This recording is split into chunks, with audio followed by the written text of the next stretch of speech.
This is the Captain America, the first Avenger comic series Crossbones. And with this figure, I can't help but feeling like I was handling a G.I. Joe figure because, very similar.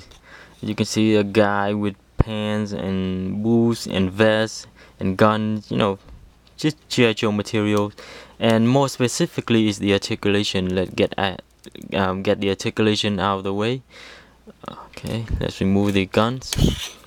Uh, for the head, there's a ball jointed head. He can, it can go a complete circle, but doesn't move up and down much because of the mold. But I think if you can shape up a little bit of plastic inside the joint, you can get it to move a little bit more. Uh, Shoulder is a ball hinge, as well as the elbow.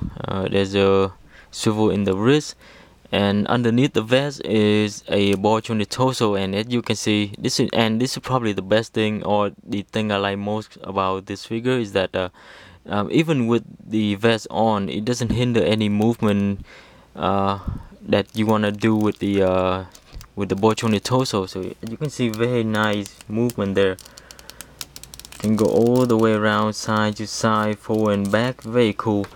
And just for your information, the vest is removable. At that point right there, you can see the pegs and the holes, so it's removable.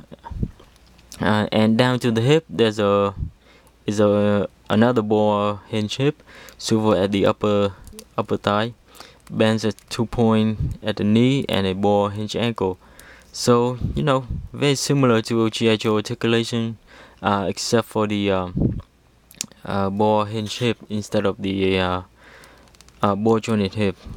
And yeah, and beside the best thing about the vest, I have to say the biggest letdown of this figure is the really big hand grip that Hasbro has molded for this figure. Yeah, he's a big guy, and the big hands are very accurate to the entire arm itself, but the grip they made for this one is way too big. And let's mention the weapon. This is some sort of machine gun with a rocket launcher, and I tried to fit the index finger through this little hole with the trigger, and as you can see, there are some stretch mark on it, and up on here on some sort of handle there are stretch mark on there as well. He can hold this one just fine like that, but with this one he has a lot of problem, and there are two of them. So, and the three of them, Hasbro would like to call them the trio of explosive weapon. It's on the back of the packaging. And this one, it falls off very easy. Well, not right now, but most of the time when I was playing with this figure, I find that he couldn't hold on to the guns very well. And comparing to the G.I. Joe weapons, the handles on this one are a lot bigger than on the G.I. Joe. So there's no way I could give this guy any G.I. Joe gun, for that matter. So yeah, you kind of have to stick with these for now. And let's take a look at the packaging, and there's really no need to explain the packaging anymore. You have seen these too often. The only difference is the name Crossbones and comic series. And if you're looking for this guy, look for number 10 on the side. Here's the back. And beside Crossbones, you can look for the Red Skull, the movie Red Skull, which is number 8. The Winter Combat Captain America, which is number 11, and the movie Captain America, which is number 7. And out of the two rarest figure, include this one. Red Skull is another rare one that you kind of have to really look for, but not as rare. This guy. Now that I see Red Skull more often, I haven't seen a lot of this guy as retail, but it's only a matter of time before more of this guy start popping up as retail. So let's look at the overall detail of this guy. Like I said, the vest is probably the thing I like most, and as you can see, a lot of detail being put into it. Uh, there's an overall gray wash to it, so you can see a lot of contrast. Look more like kind of look like 3D, but it brings out a lot of detail and a lot of cool things about the vest. I wish the knife could have been removable, but it's not. They got the gold on the bullets on the belt, just perfect. And the silver on the zip and the clipper.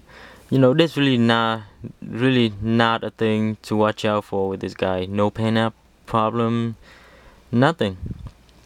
And on the thigh, you can see there's look like a little holster with the handle of a pistol sticking out, and they painted it black as well. So really nice small detail that Hasbro didn't forget to do. So really nice.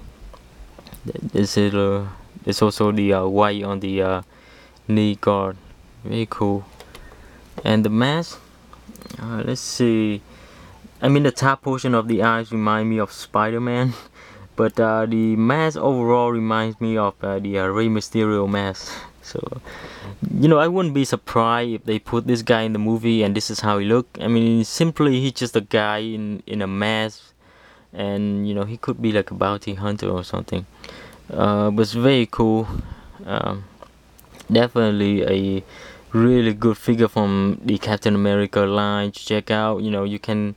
Um, you can actually buy the figure, and if you really like the character, you can really do more research on him and maybe um, find out more about him in the comic books. That would be really, I mean that would be really cool. So lastly, for side comparison, I have the movie Resco right there, and the Bucky Captain America. So he's the tallest, probably the tallest of all the figures in the line so far, and right now he's also the rarest one. So, but there's also the Captain America 2-pack with Crossbone and the Bucky Captain America with a slightly different paint app, but it is a repaint, so I suspect it's the same figure. If you can't find a single carded Crossbone, you can always go for the 2-pack. But overall, a nice figure, really worth it. That if you hunt for him and if you can find him, that would be great. I personally like it because of the internal watch on the torso, but overall I like it. I would certainly love to display to next to my other Captain America figures. So I highly recommend it if you can find it. Well, check your local Target. That's where I found this guy. So for about $8. So there you go. Thanks for watching.